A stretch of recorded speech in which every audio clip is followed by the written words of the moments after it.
having that self-compassion to feel your feelings and to take care of yourself, and having people who can pull you out.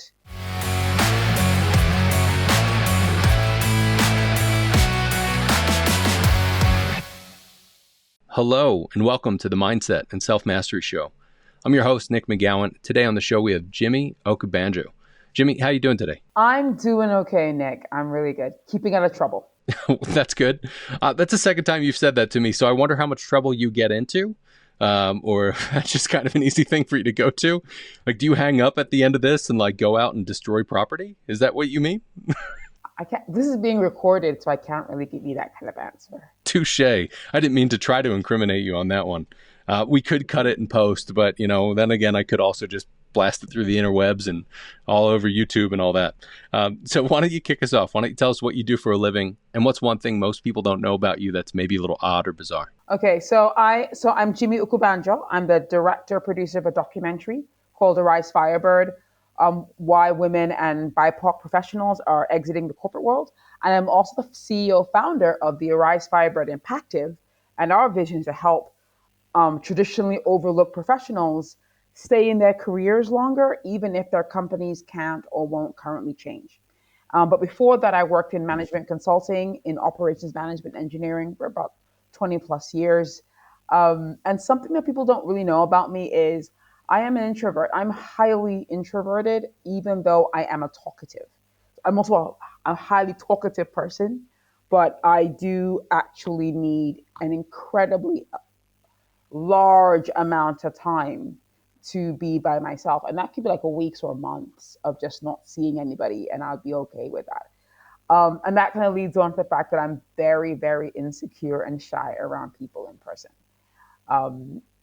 If we're not talking about work, if we're talking about what I do, then I can talk about work. But anything really outside of that, it becomes quite difficult for me to function. Well, I appreciate you kicking things off like that. I mean, there are several different ways we can go with this, and what a great level of awareness that I'm sure you didn't have maybe a handful of years ago, 15, 20 years ago, but you can look and you can be mindful of it.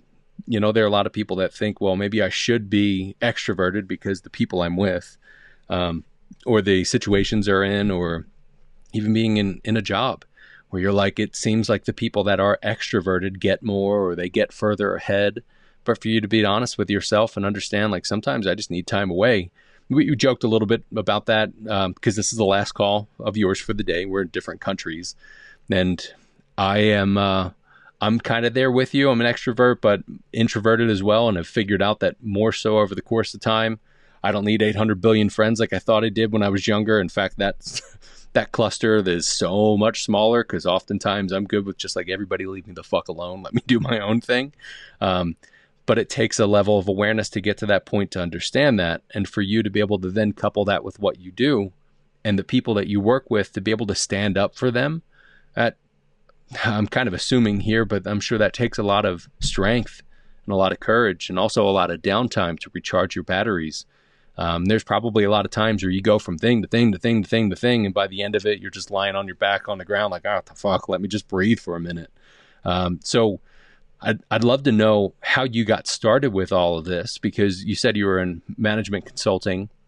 I would assume that some of this started from you just seeing things that were going on and kind of taking a stand, but there had to have been a journey with yourself to go through this, to then also understand not only is there the opportunity and the responsibility to do this, but you got to step outside of your comfort zone in big ways to be able to do this. So I think for me, Nick, I don't really think I had a choice. I kind of fell into this work. I was never someone who advocated, was a big advocator, or the way I saw it as I came up through my career, I wasn't a troublemaker. I wasn't one of those people who just, were looking for excuses not to get their work done and agitating about wanting better things. In essence, I was an ass. But I was able to progress in my career, and so I could just really just get on with the business of businessing. But at the same time, it took a lot to rise to where I got to as a consultant. But I just assumed that came with the territory. And eventually when I got into the upper levels of management, it would be worth it. Somehow it kind of all would click together. And so I focused on the work. It didn't really click together. I think as I got more as I got more quote unquote competent, and I understood more about the technical work of of consulting, I found that less and less people took me seriously. In fact, I just recently, on Sunday, a few days ago, I had a conversation in my area of expertise with somebody with a lot less experience than me. And he was, through humor, was probably the most abusive and problematic conversation I've had, in the all year. And I mean, I, I was volunteering with a nonprofit, and I actually had to step away from that volunteering role because this person has been so difficult, um, and continues to be, and goes on, and it's just quite an interesting experience. But because in that conversation, I became quite aware, just in talking with him, nothing I was going to say was going to make him ex- accept it. I actually had to, and this is on Sunday, I had to now work with another senior leader. The only difference was he was a man. He had no experience in the topic at all.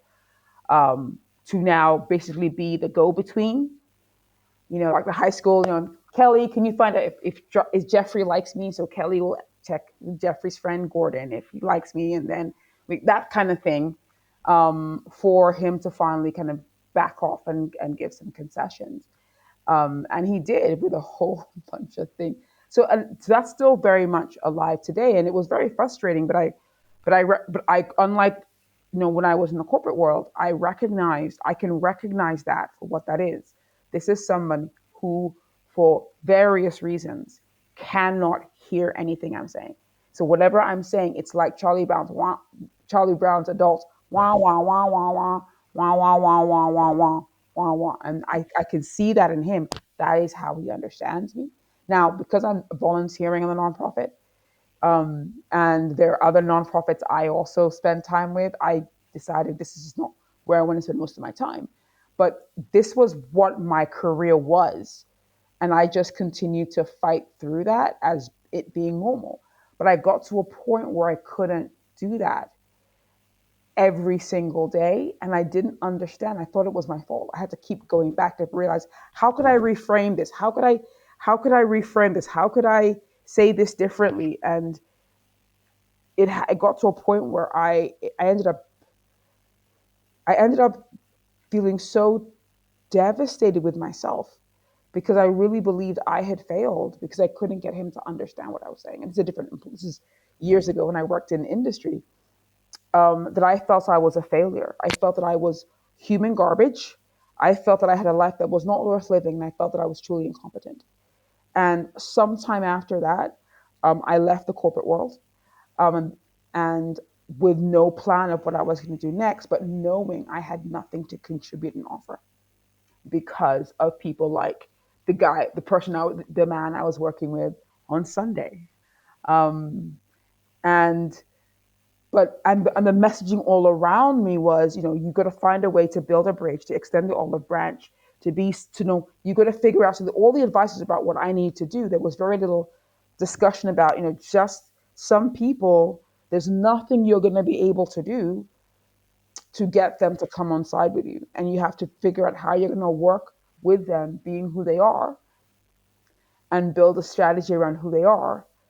Um, and that reality may be, having to accept that, having to, eat around it. You don't want to eat this cream spinach, just eat around it, or don't eat it. But they like, no, you've got to find a way to get this person on side and get this guy to like you, and that's just not always possible or healthy. Yeah, I'm glad the healthy side of it too. Like, it sucks that people don't also just add in or just set a boundary, because some people have their own fucking problems that they can't get through to then be able to listen to you. And for you to stop working at that nonprofit because of that, that sucks. There are other people you could be helping, but good on you for setting a boundary to be able to step aside from that. That idea of the olive branch or the bridge or whatever, like, in theory, cool, got it. But for the most part, people are people and they're going to work through the things, or they're not going to listen to, or whatever. And you have to be able to set a boundary with yourself to go, well, you don't want this and you don't want any parts of this. So I'm going to step out now. And that's it. And that sucks that there's still that thing where men specifically, and this is coming from a man, who will not listen to women because of bullshit systems and things that are in their head, or what they've been taught, or what they've even seen at home growing up, or what they've seen with other leaders. Like, here we are. I don't know how old you are, and I'm not going to be one of those dudes that's like, how old are you? I'm 40 years old, and I think of the people that are 40 and maybe right around the 40, 35, 45-ish, something like that. We have our generation of people that we are leaders, but they're still the leaders that are before our time, that are still in corporate America. They're still in the business that they've run since the 70s or whatever it is.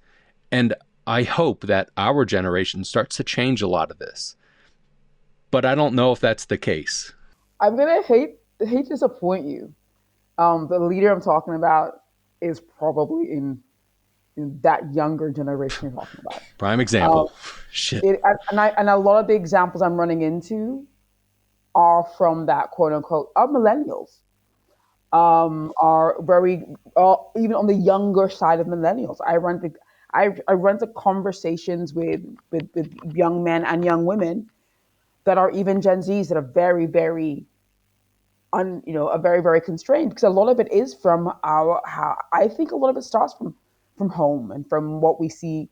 A lot of the messaging, whether we like it or not, we look at television, we look at cartoons, think, well, it's just a cartoon, yeah, but a lot of them, the roles are very defined. They're still there's something in what's admirable for girls, what's admirable for boys to watch, and it all comes. It's a lot of unspokenness in this, but a lot of it is still spoken. It's still said around the date. These things are still said around the dining table. I was having a chat with a young member of my family, and I asked him, and he was in his early 20s. I mean, very early 20s. Like, would you ever date a woman who earned more than you? And he said that no, he wouldn't. Why? No. Okay. Why? Unfortunately, because we're related, I could force him to listen to me for at least 15 whole minutes, give him some context and what that could mean. But he was like, you just feel weird about it, or would you want to be with a woman who has more education? So this is still. So I think the conversation around for younger men is I think that is still quite embryonic, in the sense of we still really need to start having that, targeting the conversation to you guys, because I think they're also suffering from this, the consequences of this. Because if they're not, I had a conversation with a woman who, one of the men in her, she works in this nonprofit, and one of her volunteers confided to her that his wife is consistently violent with him. And he doesn't want to report it to the police. And part of the reason is because he's a dude. He can't, doesn't want to. And I think that's the cost of that. That's the price of being trapped in that kind of very traditional, unhealthy thinking, is he is really suffering physically, and he is too embarrassed. It's not, I'm oversimplifying it because I know it's a lot more complicated than just he's embarrassed because he's a guy, but that is one of the factors that he doesn't want to really say anything about what's been going on. And I think so. I think a lot of young men really suffer from the compulsive need to prove. But it does feed into this space where there's a lot less movement. I don't think that the openness to this is growing at the same rate as it is with men and women and non-binary individuals. But I do think that conversation is going. So going to your point, it's interestingly, when I was struggling, when I was in the space of reflecting on what to do with this particular thing that happened on Sunday, it got me thinking about the work, my actual day job, and I put together a newsletter reflecting on how easy it is even to get sucked into this. And I definitely have the privilege, because I run my own business, and in this particular scenario, I can opt out. But if this was my employer and, I've got a mortgage and they're the main employer in town, it's very different in terms of how you put boundaries in place. And I called a friend of mine, an old minister. So he's in his 70s. So talk about generational. And he was like, that's just garbage. That's, he's not a swearing man, but he was like, no, you can't. That's not right. So he was like completely. So when they got 25-year-old saying, I don't think, whatever, the 70-year-old was like, and that's why it's not right. And no man should ever do this. And don't you know how amazing you are, Jimmy? And you should be, and you don't need to, you shouldn't waste your time with people who don't see. In fact, you don't even, just very politely, you know, just say that so you would think like he would be the person that would be saying, well, maybe you should just try and misunderstand. But he was very progressive. And he's a Pentecostal minister as well. So very traditional African descent thinking. And he was like, didn't have any time for any of the things that guy was doing. I think everything short of let me speak to him and tell him exactly what's what. So, yeah, I mean, I think statistically, though, I think the older one gets, even women, the more they hold on to these unhelpful behaviors. But I do think what's helped me, especially where I am now, was like I do have this gentleman in my life, this older person I can talk to that gives me perspective. He'd been in my life for most of my career. I'd never go to him with these kind of issues. I went to people that were unhealthy for me, and they kind of consolidated me into getting stuck when I was in my corporate world. And I feel that's a big issue for a lot of us, is when we are struggling in the workplace with abuse, with bullying, with harassment. Sometimes what keeps us stuck is the network we have may be really lovely people, but they may not be the network and the community we need to get out of that situation. And a lot of this is also mostly dealing with symptoms. People are like, well, there's this thing, but then we make a justification. I've got a mortgage, or I've got this, and like, this would be so difficult. But if we just take a step back, and yes, it's easier said than done, and very easy to say in the context of the conversation, taking a step back and just looking at things for what they are and what things that happened, and being able to make a move from there can be empowering, can open a lot of different doors, can also help with healing. It can also truthfully just be fucking hard, because there's a lot that goes into it, and we have so many different stories that we tie into and say, well, this is how this is. And even from the experience side, you talked about a 25-year-old man and a 70-year-old man. Yes, on one hand, you could think that 70-year-old man grew up in a different time. He could have been different. That 25-year-old man grew up in a different time with the age of information, social media, all this stuff. But at the same time, we are sort of that product of the system we're in, the environment that we're in, and then the things that we kind of grasp onto. That 25-year-old may be really insecure and may not know how to have conversations, and could have been hurt by women in the past, and is trying to then show up in a different way, where that 70-year-old has been through some shit. No matter what you've been through and how long you've been around, there's stuff that you've gone through more so than other people at 70 compared to 25.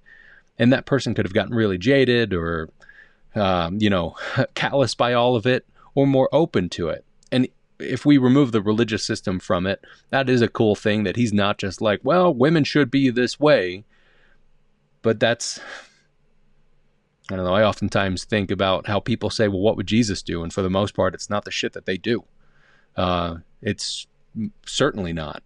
That brown man would have done things a lot differently than what most people look at as a blue-eyed, blonde-haired guy. It's not the case. He wasn't from Boston or something. But for people to be able to look at those things and understand difference, it shows that they've gone through stuff. And that 25-year-old kid, we can kind of look at. And maybe it's tough for you to be able to look at. It's tough for a man like myself to be able to look at, but we can also see that maybe they've been through some stuff. That doesn't allow it to be okay for what they had done, but we can understand that humans are humans, and we're all walking along this path that is our own path. But being able to see that there's that space that we all go through. Even when I started off with this, I would love to be able to say, the 40-year-olds of the world, we are going to make things different. Every fucking generation thinks that. Every single one. Especially in their 20s. Like, I remember in my 20s, I was like, we're going to do these awesome things. And then you go through stuff and you're like, I don't know. I really don't know. And you start to work through whatever. So every generation will do that, but there's still that perpetuation of the shit that just keeps rolling through generations. There's a generational trauma that just keeps getting passed down. That 25-year-old kid, his dad may be great. His grandfather might be an asshole. It might be the vice versa of that. Or they may all be great, and he's got something inside of him that is really hurting by something else. And if we're not using our words properly, we're not actually being honest and truthful about what's going on, then Jimmy, you could have said anything to him, and you're right. It was Charlie Brown's parents, just wow, wow, wow, wow, and he's not going to hear anything because he's not allowing himself to. But at the same time, it's not like you can grab him by the head, shake him around, and go fucking get it. Like, I'm trying to deal with you with logic, because that's not what he's looking for, you know? No, you're absolutely correct. I think even going back to this gentleman from a few days ago, people have a lot of their own stuff going on, and I have a lot of my own stuff going on, and I'm not. And we're engaged in a world where a lot of us are damaged, whether it's anxiety, depression, or full blown trauma.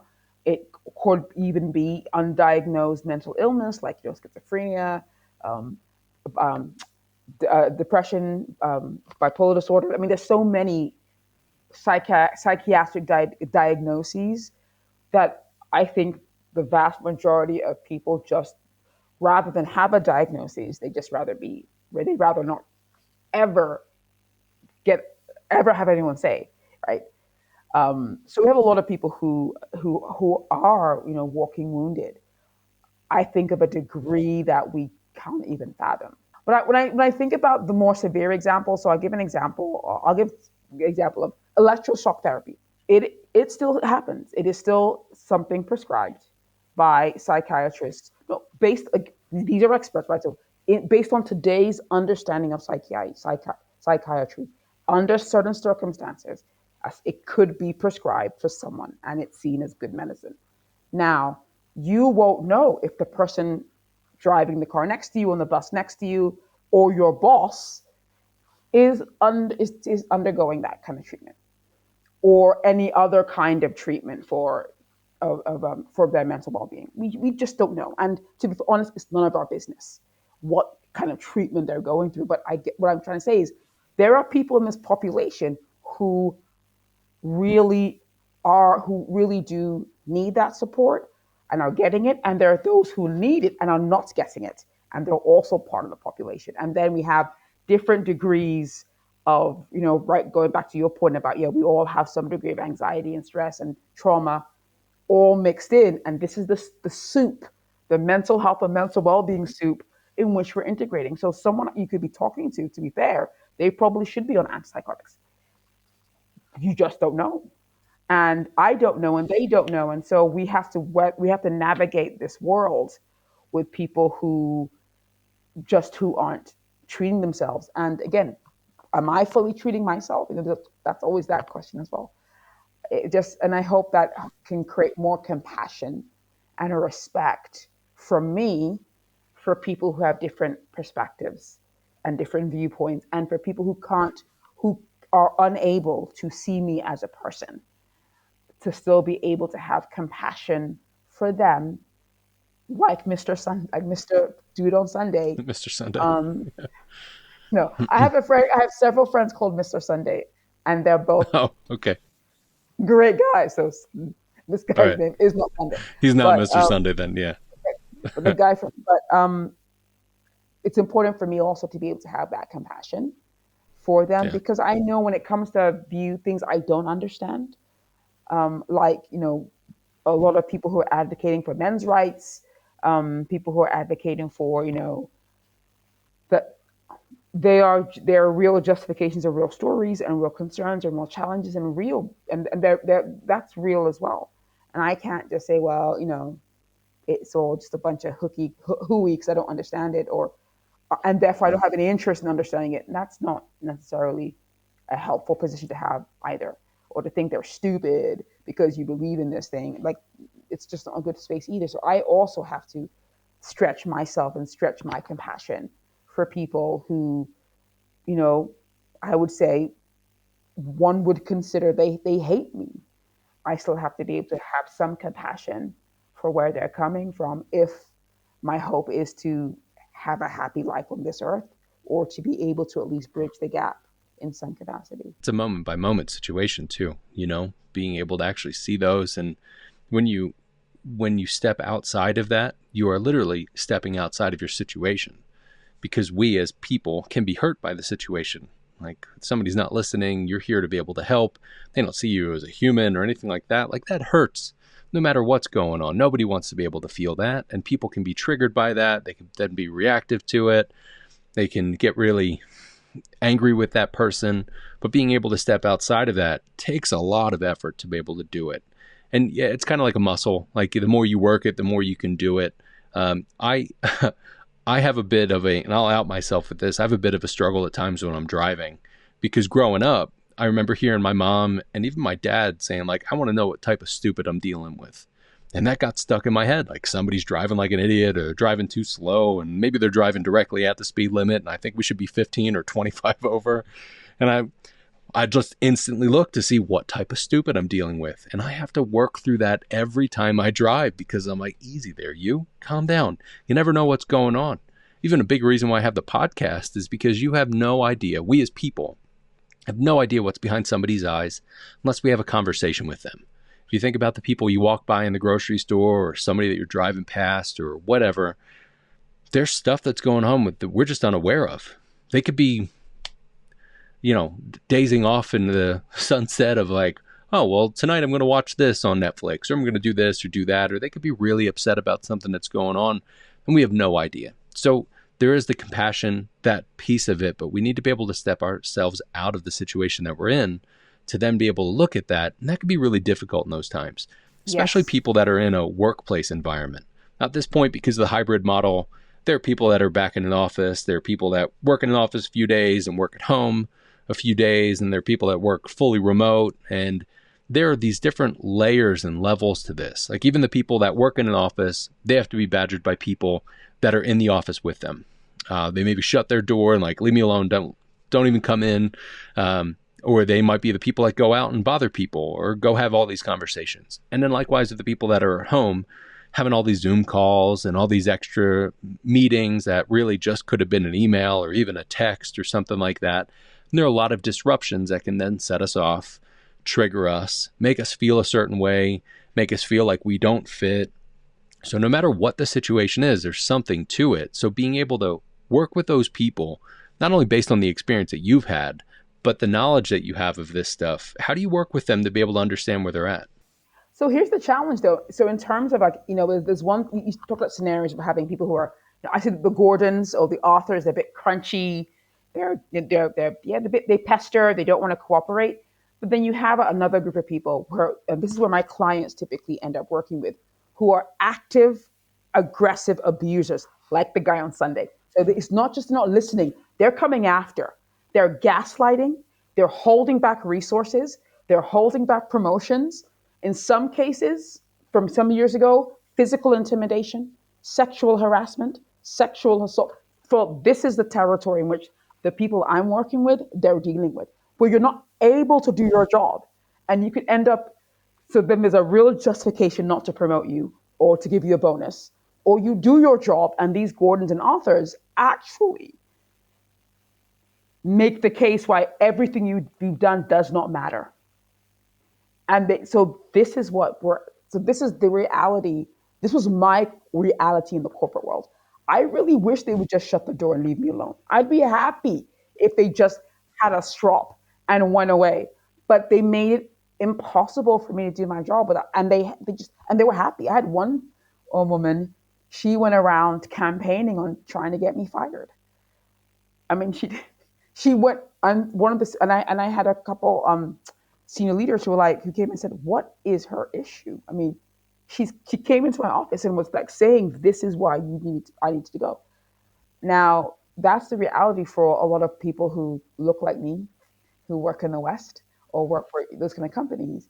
And my initial piece of advice for them really is you need to take care of yourself first. You cannot, as the cliche is, you cannot pour from an empty jug if you are empty yourself. And the default for a lot of the women I work with, they're classic overachievers. They are very high on the emotional intelligence scale. So they will pretend and they will pretend and they will action fake to try to get the person on side. They'll meet them 80% where they are. They'll laugh it off. They'll do all of those things. And then they'll come home and they'll drink or they'll overeat or they'll take drugs or they yell and scream at their kids. Or like me, they will isolate. They will hyper isolate or they will, have heart attacks, high blood pressure, strokes, panic attacks.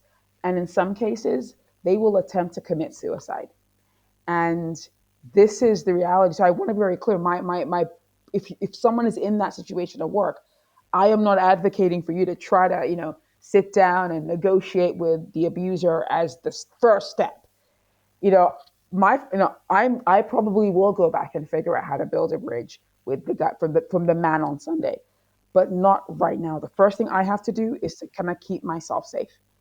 The first thing I've got to do is to heal myself and to recognize there's a lot of dysfunction in that nonprofit, and it's just not a space that I can operate in. But yeah, I can have compassion. I can have compassion for somebody on death row. Does that mean that person should live in my house and know where I live? No, but I can definitely have compassion for that person. What a visual. Yeah, being able to go, all right, well, I can have compassion for that person, but they do not need to know where I live or live in my house, anything like that. And I appreciate that the main suggestion is to be able to step back and take care of yourself. We could probably extrapolate a lot of that and go into so many layers with that, because the idea of like treat yourself and self care, some people will think is just eating 6 pounds of ice cream and watching Netflix for 15 hours. I'm not totally opposed to that. And it's not like Yeah, I've what's never wrong with done that? some of that in life. We all have those things where you're like, this is a happy for me. This is what I want to do. But also being aware of like, are you trying to escape from something?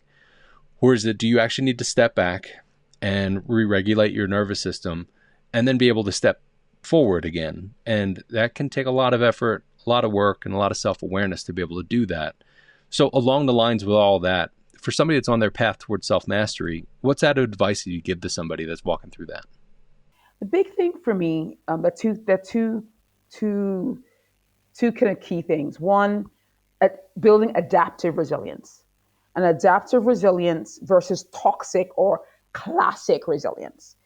Adaptive resilience tells me that I'm walking down the street and a semi truck is coming right at me. I'm going to visit Nick to make him my world famous lemonade. We have lunch, and the semi truck is coming on the sidewalk right toward me as I'm trying to get to the grocery store to buy the lemons.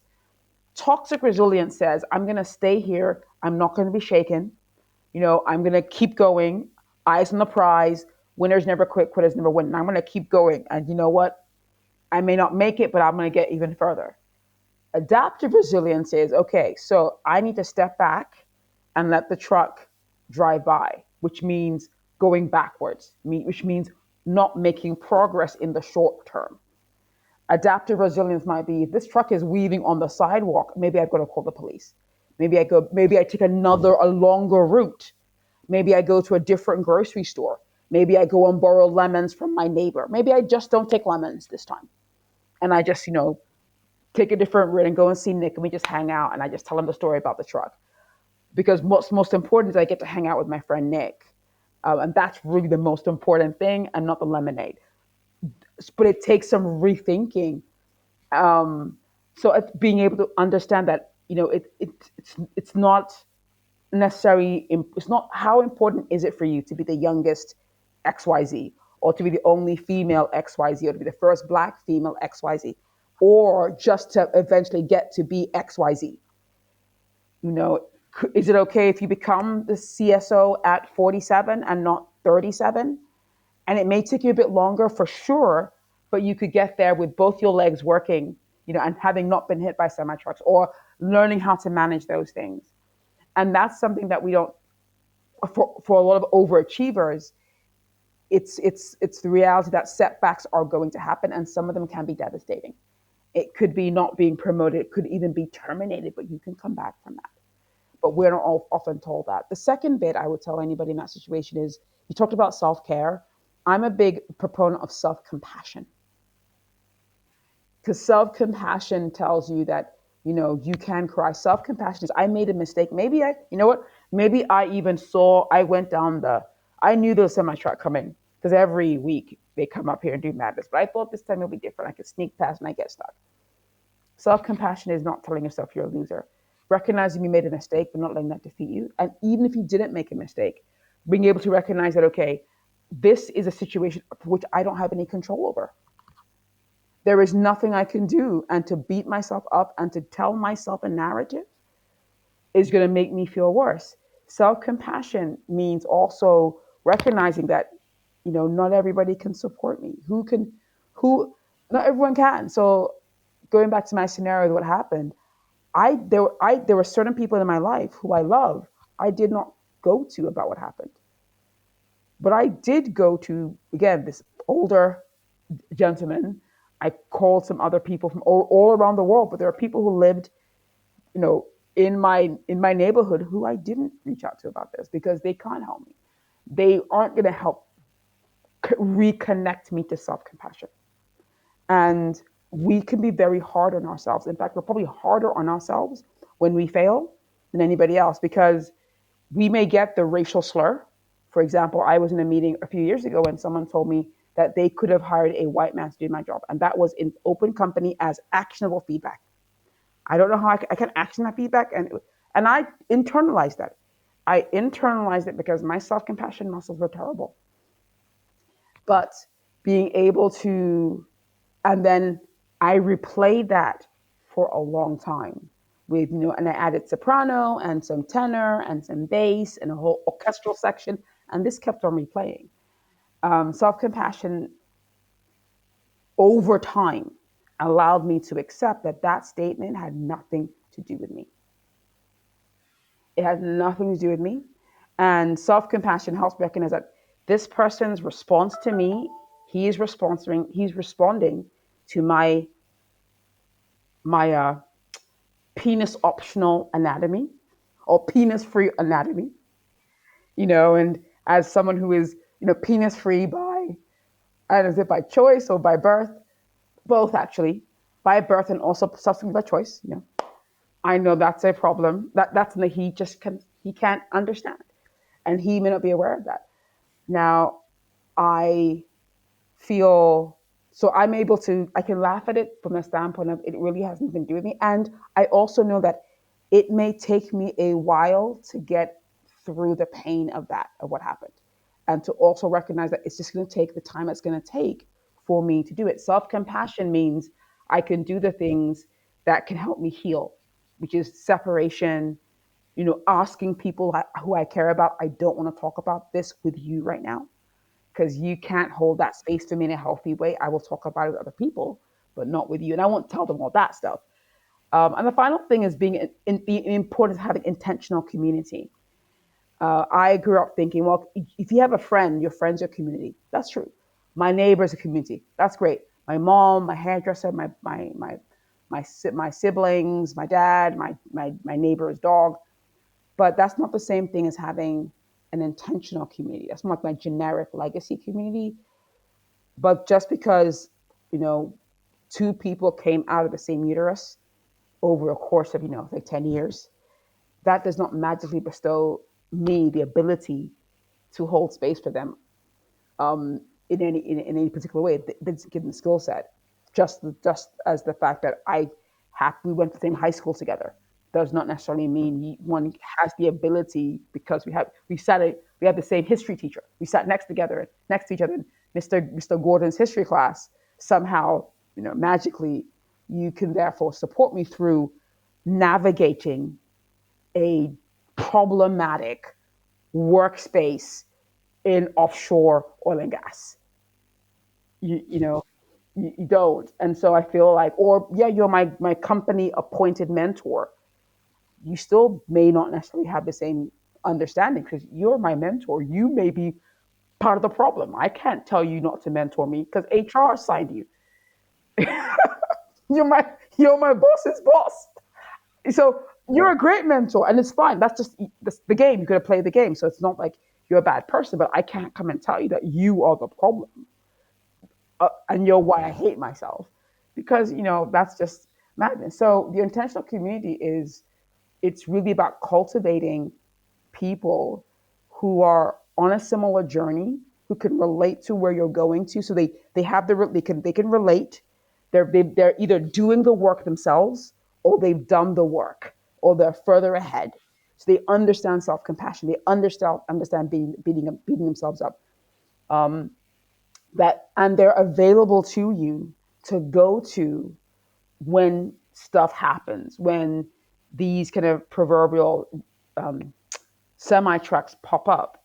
You can go to them and they can help you. They can help you step back. They can say, okay, just take a second. Let me reframe this for you. Let me give you a different perspective of what you're saying happened. I recently I had a conversation with a person, and they had been they were working on a project, and they had to bring in a white man vendor to speak to one of another vendor because the vendor would not do the work, and this person was the project manager and had all the authority. And this vendor said, nope, I will not do X, Y, and Z until this person comes and tells me it's okay. And no email, no documentation. She had to physically produce this guy. And she was now thinking to herself, saying, what could I have done? She felt like, no, maybe I could have made my case better. What could I? And she was really trying to figure out what was the lesson I'm learning here in terms of communication. I said, hang on, help me reframe this. You are a project manager. Your job is to deliver the project, to do all the yucky necessary stuff to make it happen. Right. You knew to get this guy to work, you had to make this person magic him there. And you made that happen, right? Yes, you did. You did what you need to do to move your project forward. Yes, I did. Is your project on track? Absolutely. Well done, project manager. You project managed. I understand. It still sucks. It still wasn't fair, but give yourself the kudos, right? You solved that problem so the project could go forward. And she was like, I didn't Yeah, think you're of it just that moving way. pieces at that point. Yeah. And so we often don't. So my role in that was to help her as her intentional community. Again, to kind of reframe that so she could step back and see the bigger piece. The other question I then had with her was, so what can you now do to advocate for yourself after this event? I said, well, it's over now. I said, yeah, it's over. You've got it done, but it's not. But this is still a vendor, right? And and again, having worked in engineering, you probably have a contracting and procurement team, correct? So one of your choices, you can actually go back to the vendor and tell them you appreciate the behavior. You can go to your boss and tell your boss to tell the vendor. You could even just go and have a chat with the person who owns that contract in the contract and procurement team and tell them the vendor misbehaved. What are you guys going to do with the contracting procurement team to let them know so that and you can look at all those options and decide to do nothing, and that's still valid as well. But helping her see that she does have options. She may not want to use them all, and again, totally valid. But being able to have so looking at what adaptive resiliency looks like, having that self compassion to feel your feelings and to take care of yourself, and having people who can pull you out of it. Because I will say, when things were at their worst for me, I did not pull myself out of it in the corporate world.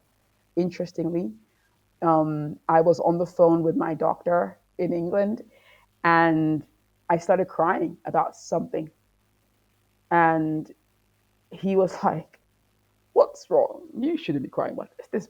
I just told him about work and what was going on at work. That's terrible. You shouldn't go back to work. And he called me back a few days later. And I'm like, English doctors very rarely call you back unless you're like, they've made a really bad mistake. They're very busy. They're incredibly busy, so they don't have the time. And he called me back to find out what was going on. And had I taken his advice? And that was kind of the view that, and I realized that probably there was something really wrong with my work situation, because I needed someone outside of me to say, actually, this is really not good. And I think for a lot of us, the challenge may be that if you get into an abusive situation, abusive relationships, whatever they look like, it can be hard sometimes for the person being abused to recognize that, which is one of the reasons which is one of the benefits and the reasons I made the documentary Arise Firebird, because I couldn't see it, and I wanted to make it easier for people who were maybe stuck in there to be able to see that, okay, this is actually happening to me. That's powerful stuff. I mean, the level of awareness and length of time that you'd had to go through with all of that to be able to get to that point, to then have all those situations happen to get to where you have the documentary and be able to get that information out there. This isn't an easy path, and it's also not a quick path. It's not like shit happened last week, Tuesday, you whipped up a documentary. That's not how that works. But for you to even be in a spot now where you're like, even like a few days ago, you had a conversation with somebody, and being able to see how this stuff is still working and still moving along in the way it is. Everybody's got their own stuff, and there's a level of compassion. There's also a level of like, that's not fucking cool and not going to happen anymore, and us being able to step back. So I appreciate you really tying all that stuff together, and it's been great having you on. I appreciate you getting as deep as you have. You started to talk a bit about the documentary. Before I let you go, where can people find you? Where can they connect with you, and where can they find the documentary? So I'm sure in the show notes you'll have my contact. So the best way to get a hold of me is email, info@arisefirebird.com. Um, we we do have a free ebook if people are interested, called How to Find Peace at Work, even if your employer can't change. And it goes into a bit more about intentional community, adaptive resilience. And it's a practical book. It's really designed to, there will be a bit around, if you want to come work with me, the normal stuff at the end. But we really designed the ebook to be one that even if you don't feel you do want to work with me, there are practical exercises in there that you can start doing, right after you finish the book, to hopefully take some of the pressure off in the workplace right away. So it's a kind of self-contained.